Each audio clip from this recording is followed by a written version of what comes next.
YouTube? This is Charlie426, and today we have the review of the P-Bandai exclusive, or P-Bandai exclusive, HGUC Shin Matsunaga's Gelgoog Jager. Now, this was never seen in the anime or anything. This mobile suit can be seen in multiple mangas or in multiple games, actually.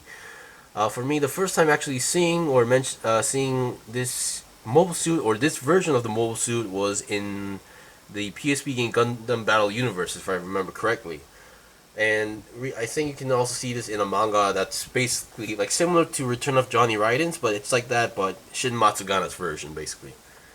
Alright, so this is a P-Bandai kit, meaning it's a limited edition kit. Keep that in mind. And then this kit is not a new mold. This is still based on the old 2004 Gelgoog, the HGUC Gelgoog Jager kit, so keep that in mind. This is not a revive, this is not a 1.5.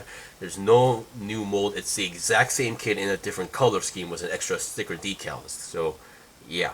So if you bought this or ordered this thinking that it would be a new mold, that's kind of your fault for thinking that way. Alright, so as usual, let's go on with the review. I do not own the original, so there will be no comparisons, and I don't think there needs to be any comparison. So as usual, let's go with the components. So first of all, what you get, of course, is you get the mobile suit itself, the Gelgoog Jager. You get two multi-purpose hands, which is currently on the hands, which is kind of interesting because these hands are actually not from the original, but from the Gelgoog Marine, which I'll show you guys what I mean, why it's so weird about that part. But other than that, what we get is a sticker sheet. So you only get two sticker decal sheets. Number one is the Shin Matsunaga's like symbol, which you can see on the shoulder, which is why you're missing that part here. And then this black sticker. This black sticker is actually meant for the mono-eye section, or inside the head. The main reason I didn't use this is because it could be colored so easily, which is why I used it. I used a black on the marker, and that is it. There are no stickers other than these two. Now, what the stuff that you're supposed to get, number one is a open hand for the left arm for sniping poses. You get this, the main rifle, with the trigger finger. Being a very old kid, there's no hole and peg system for the trigger finger. And then this sniper rifle is a beam sniper rifle, but which can be also used as like a semi-machine gun as well. So which is a very interesting weapon. So it can alternate from sniper mode to machine gun mode.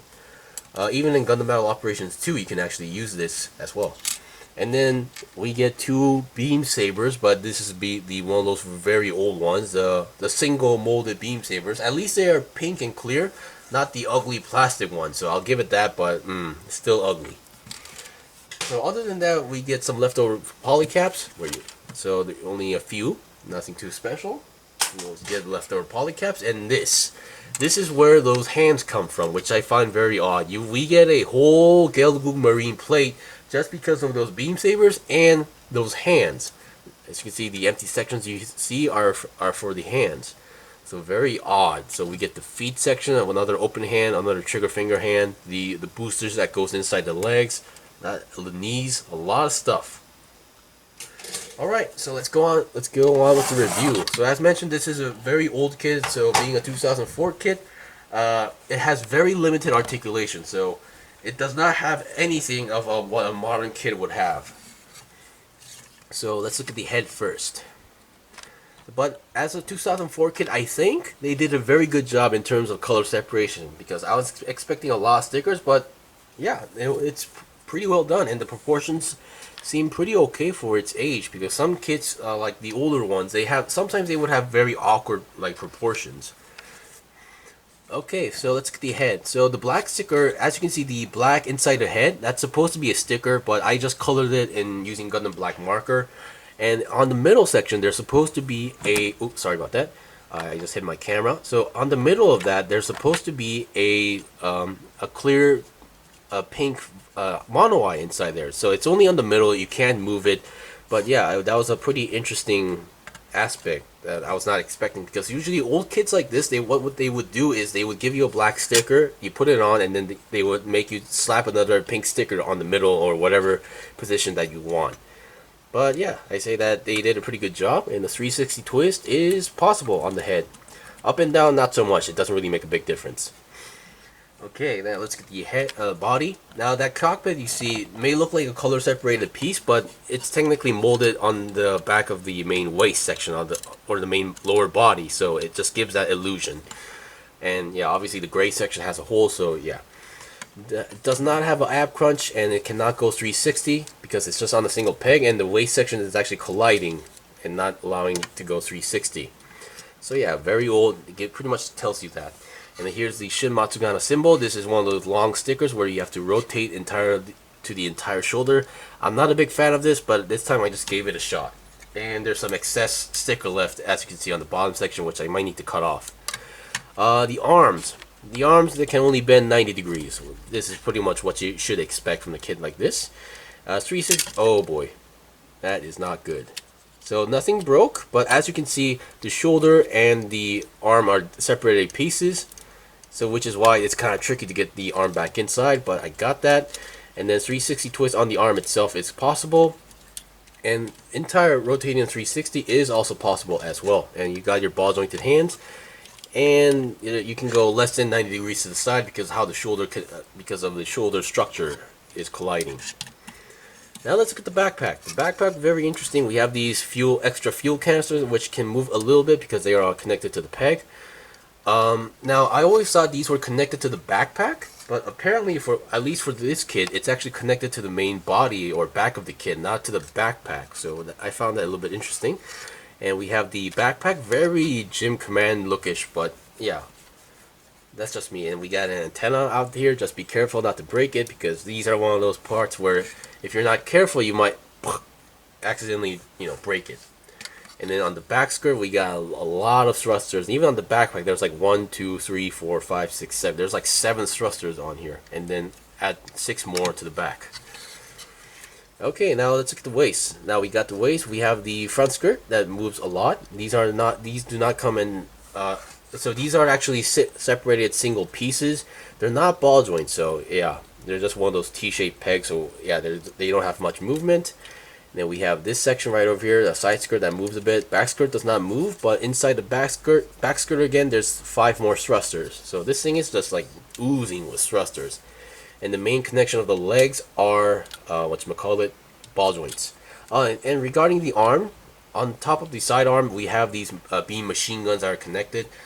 These should be present in the original, but I believe if you look at the manga, Shin Matsunaga can actually turn on beam sabers on here as well, which is why I believe these parts could be the place where they stored the beam sabers. I could be wrong on that because yeah, I'm not really sure where the beam saber goes actually, come to think of it. So the legs are a ball jointed connection, so it does not have a side movement. I mean, it can go a little bit like that, but that's pretty much it. 90 degree up front, less than 90 degree bend here. And ball jointed feet are present. Very nice done with the color separation for its time. And then inside the legs, we also have more thrusters inside there. Okay, we've seen the basics of the kit. Now let's look at the equipment that it comes with. So first of all, let's get the beam sabers. So I'm just going to show you guys one. So all you need to do is just pretty much plug this in, and there you go. It doesn't really fall off that easily. And we get this hand, which serves no purpose as well. It's just you just make this, but if you want to, you can just put the beam saber here. But yeah, it's going to be much more wobbly because the hole on the hand is much more larger than the Gelgoog Marine's hand. So I really don't know what the purpose of this hand is supposed to be, but it does tell you to make one. So. Okay, so we're going to take off these hands and then use these hands. So being a long rifle, there's pretty much there's not much positions you can put in. So most of the time it's going to be like this, or what you can do is basically you have to jitter it around. So make it position like this, and then make it look like the other hand is holding the rifle, and there you go. You have a double stand pose. So pretty much most of the time it's going to be posing like this, and this is pretty much the best you can do, because as I mentioned, there's no shoulder articulation as well. And I think that's pretty much it for the review. So as mentioned, this is still based on being a recent P-Bandai kit, which was like a few months or maybe a year ago. It's still based on the 2004 original Gelgoog Jager kit, so there's nothing new. It still has the same old articulation. So yeah. So it's nothing too special. It's just something that, I didn't have the original, so I decided to get this version as well. So you're not missing out too much if you didn't get this. Anyway, that's pretty much it for the review. If you guys got any questions or requests, leave a comment below. I still have more stuff to buy and build and make reviews out of, so please stay tuned. Until then, see you guys next time.